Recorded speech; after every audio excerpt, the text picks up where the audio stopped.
Border Gavaskar series చివరి టెస్టులో ఘోర పరాజయం పాలైంది టీమిండియా. 161 పరుగుల లక్ష్యాన్ని 4 వికెట్లు కోల్పోయి ఛేదించింది ఆస్ట్రేలియా. దీంతో 10 ఏళ్ల తర్వాత ట్రోఫీని దక్కించుకుంది ఆసీస్.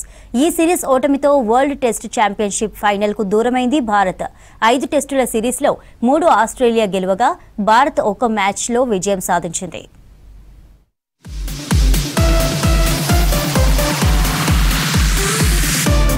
సిడ్నీ వేదికగా ఆస్ట్రేలియాతో జరిగిన చివరి టెస్టులో భారత్ ఘోర పరాజయం పాలైంది. దీంతో 5 టెస్టుల బోర్డర్ గవాస్కర్ సిరీస్ను 1-3 తేడాతో కోల్పోయింది. మరో మ్యాచ్ డ్రాగా ముగిసింది. పెర్త్లో జరిగిన ఫస్ట్ టెస్టులో విజయంతో సిరీస్ను అద్భుతంగా ప్రారంభించింది టీమిండియా. ఆ మ్యాచ్లో బౌలర్లు, బ్యాటర్లు సమిష్టిగా రాణించడంలో విజయం సాధించింది. ఆ తర్వాత భారత జట్టు ఆశించిన స్థాయిలో ఆడలేకపోయింది. దీంతో 10 ఏళ్ల తర్వాత బోర్డర్ గవాస్కర్ ట్రోఫీని గెలుచుకుంది ఆస్ట్రేలియా.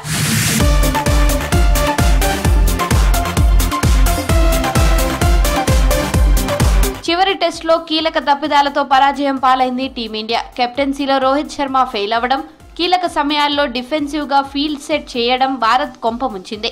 బౌలింగ్ లో చేసిన మార్పులు కూడా సక్సెస్ కాలేదు. కీలక సమయాల్లో ఆస్ట్రేలియా టైలెండర్లు మెరుగ్గా రాణించడం భారత్ విజయ అవకాశాలను దెబ్బతీసింది. మరోవైపు టీమిండియా సీనియర్ బ్యాట్స్మెన్ పరుగులు చేయడంలో ఘోరంగా విఫలమయ్యారు.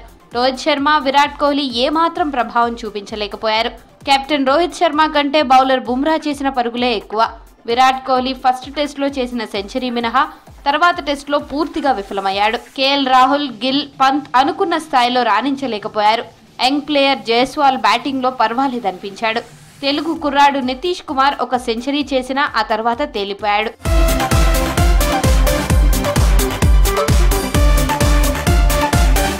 బోర్డర్ గవాస్కర్ సిరీస్లో బౌలర్ జస్ప్రీత్ బుమ్రా టీమిండియాకు పెద్ద దిక్కుగా నిలిచాడు. ప్రతి టెస్టులో అద్భుతంగా బౌలింగ్ చేశాడు. అయితే బుమ్రాకు మిగిలిన బౌలర్ల నుంచి సహకారం లభించలేదు. ఈ సిరీస్లో మొత్తం 32 వికెట్లు తీసిన Bumrah player of the series గా నిలిచాడు. 5 టెస్టుల్లోనూ బుమ్రా మినహా మిగతా ఏ బౌలర్ కూడా ఆసీస్ ప్లేయర్లను ఇబ్బంది పెట్టలేకపోయారు. దీనికి తోడు భారీగా పరుగులు సమర్పించుకున్నారు. ఈ సిరీస్ ఓటమితో world test championship final chance కోల్పోయింది టీమిండియా. బోర్డర్ గవాస్కర్ ట్రోఫీలో ఇండియా 3-1 తేడాతో ఓడిపోవడానికి ప్రధాన కారణం నా దృష్టిలో మన టీం ప్రస్తుతం ఒక ట్రాన్సిషన్ ఫేజ్ లో ఉంది. అంటే సీనియర్స్ వాళ్ళ ప్రతిభ సన్నగిలుతూ వస్తుంది, జూనియర్స్ ఇంకా పూర్తి స్థాయిలో అందిరాలేదు. రోహిత్ శర్మ దారుణమైన ఫామ్ చూసాం మనం. ఆడిన 3 టెస్టులో 31 రన్స్ మాత్రం చేశాడు. విరాట్ కోహ్లీ కొంత పర్వాలేదు అనిపించినా కూడా అతని యావరేజ్ కూడా చాలా తక్కువ ఉంది. ప్లస్ అతను ఆడిన ప్రతిసారి అవుట్ అయిన ప్రతిసారి 8 సార్లు కూడా అతను out side the off stump balls chase చేస్తూ అవుట్ అయ్యాడు. 5 టెస్టుల సిరీస్ లో కెప్టెన్ల మార్పులు కూడా టీమిండియాకు కలిసి రాలేదు. ఫస్ట్, చివరి టెస్టులకు బుమ్రా కెప్టెన్సీ చేశాడు. మిగిలిన టెస్టులకు రోహిత్ కెప్టెన్ గా ఉన్నాడు. బ్యాటింగ్ లో వరుసగా ఫెయిల్ అవ్వడంతో చివరి టెస్టుకు రోహిత్ దూరంగా ఉన్నాడు. దీంతో రోహిత్ కి బదులుగా బుమ్రా కెప్టెన్సీ బాధ్యతలు తీసుకున్నాడు. అయితే మ్యాచ్ మధ్యలో గాయపడడంతో బుమ్రా స్థానంలో కెప్టెన్ గా వ్యవహరించాడు కోహ్లీ. బౌలర్స్ విషయానికి వస్తే బుమ్రా తప్ప మిగతా ఎవ్వరు కూడా సరైన బౌలింగ్ చేయలేదు, ఇంక్లూడింగ్ ఎక్స్పీరియన్స్ సిరాజ్. మిగతా వాళ్ళు కొత్తవాడు.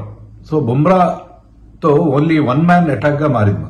బుమ్రా బౌలింగ్ చేస్తున్నంత వరకు మన బౌలింగ్ చాలా పదునుగా, చాలా ఇంప్రెసివ్ గా కనిపించింది. ఒకసారి Bumrah out of the attack అయిపోతే మన బౌలింగ్ పూర్తిగా పేలవంగా మారిపోయింది. లాస్ట్ టెస్ట్ లో సెకండ్ ఇన్నింగ్స్ లో బుమ్రా అనుకుంటుంటే ఆ మ్యాచ్ గెలిచుండేవాడు. సో బుమ్రా మీద ఓవర్ డిపెండెన్స్ వల్ల బౌలింగ్ లో కూడా మనకి ఆ ఫెయిల్యూర్ స్పష్టంగా కనిపించింది.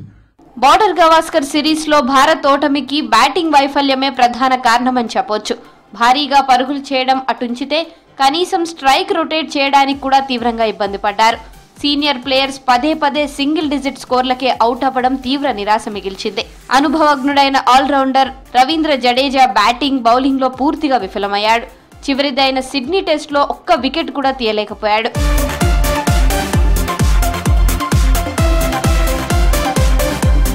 బోర్డర్ గవాస్కర్ ట్రోఫీని 2014 నుంచి ఓడిపోతున్న ఆస్ట్రేలియా తాజా గెలుపుతో మళ్లీ కైవసం చేసుకుంది. గత 4 ట్రోఫీలను భారత జట్టు గెలుచుకుంది. 2016లో స్వదేశంలో ఆడిన సిరీస్ ను టీమిండియా కైవసం చేసుకుంది. తర్వాత 2018, 2020లో ఆస్ట్రేలియాలో జరిగిన ట్రోఫీని గెలుచుకుంది భారత్.